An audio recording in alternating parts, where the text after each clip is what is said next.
feio.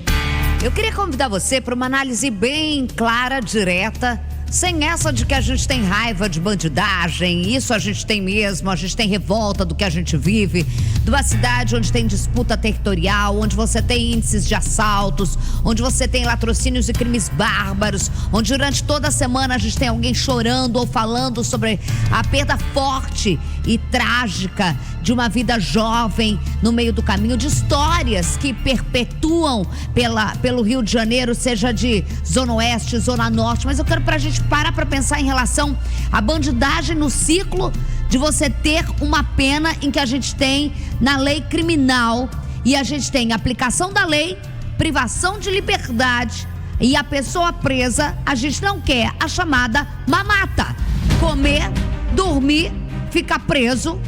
E simplesmente a privação de liberdade passa também, você querendo ou não, por isso eu te convido por isso, para uma ressocialização. O que se entendeu por uma ressocialização dentro de um sistema prisional pode até ser uma coisa fantasiosa, que não acontece porque a gente sabe da nossa realidade. O trabalho, o que dignifica e faz passar o tempo do preso lá dentro. A não ser você parar e imaginar o que o cara faz 24 horas por dia privado de liberdade dentro dos presídios. Trabalhar, produzir.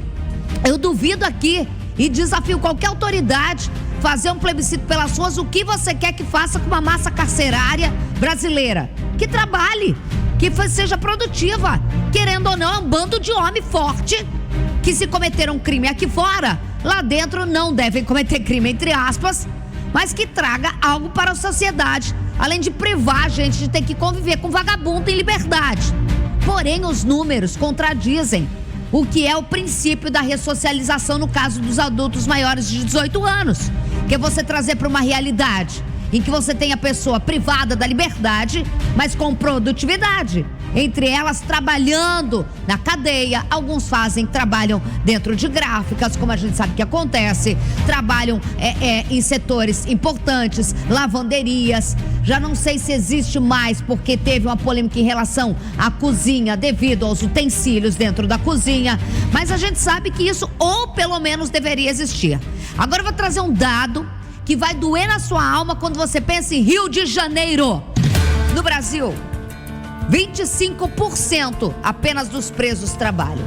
Quando eu paro para pensar numa massa carcerária gigantesca, 1/4 trabalha apenas. Situação pior é a do Rio de Janeiro. Apenas 3%, guarde esse número, 3% dos presos do Rio de Janeiro trabalham. Um local onde você tem presos de grandes comunidades em disputa territorial que carregam fuzil nas costas, que quando são presos porque a lei é uma mamata, cometeram diversos homicídios, lideram facções, lideram bandos, roubos, latrocínios, crimes hediondos, feminicidas e tudo mais. Fazendo um comparativo nesse estudo com outros estados, olha só, o Maranhão tem 80%, Rondônia tem 70% dos presos trabalhando, o Acre 67%. Aí, se você parar para analisar, você fica muito chocado, mas a gente também vai trazer uma realidade. São estados pequenos em comparativo ao Rio de Janeiro, né? E que é mais fácil você administrar. Vamos então comparar com 2 estados aqui do Sudeste, São Paulo e Minas Gerais. 21% dos presos em São Paulo trabalham. 21%. Dentro de uma facção que age dentro e fora dos presídios paulistas. 21% trabalha. E em Minas Gerais, 27%. Eu volto ao Rio de Janeiro. 3% apenas trabalham. O que fazem os outros 97% de uma massa carcerária pesada, faccionada? O Rio de Janeiro é um dos poucos, aliás, é o pioneiro, existem outros estados agora, a pessoa ter que, ao entrar e dar sistema da SEAP, ele ter que colocar não só nome, sobrenome, filiação, número de inscrição, RG, CPF, o inquérito, qual é o crime dele, mas também se ele é faccionado ou não e qual facção ele pertence. E apenas 3% dessas pessoas trabalham. É você trazer uma universidade de vagabundagem. É você entender como funcionam os presídios que são faccionados no Rio de Janeiro, como é o Complexo de Bangu. Se a gente tá falando de 3%, vamos falar do maior complexo penitenciário que é Bangu.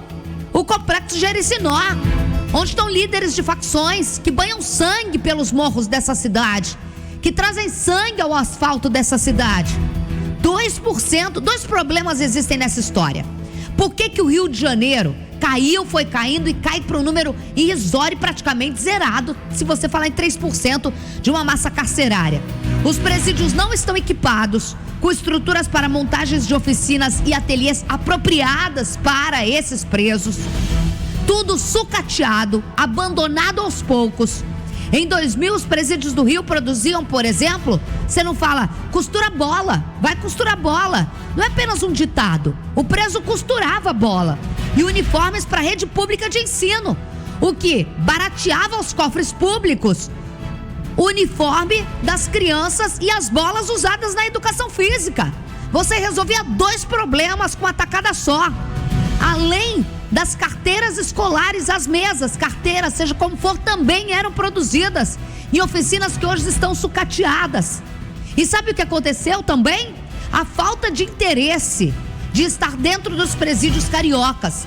Presídios que, em contrapartida, cresceram as suas facções, dividiram as suas facções, tiveram guerras em que galerias foram queimadas, em que viraram páginas de jornais, porque onde não tem qualquer tipo de oficina, é o mal que atua, para não querer levar para qualquer tipo de lugar comum de fala ou ditado religioso, mas é assim que acontece. Você teria dois problemas resolvidos. Você teria, além de baratear e custear coisas básicas do dia a dia, seja até mesmo de hospital público, segurança pública, escola pública, como é o caso de uniforme bolas, você não tem uma força política dentro dessas histórias. Mas eu não tenho medo de falar. Isso foi de forma proposital? Pode ser sim. Pode ser sim. Você trazer um preso para dentro da dignidade do trabalho, você retira ele de uma facção. Facção essa poderosa. Facção essa que tem dinheiro. Facção essa que disputa território aqui fora. Em que esses bandidos lá dentro trabalham sim. Trabalham para chefiar as grandes quadrilhas aqui. E que muitas vezes abrem o portão, cumprimentam o secretário e saem pela porta da frente. Por isso, se você me perguntou se tá feio ou tá bonito, é um escândalo, e tenho dito.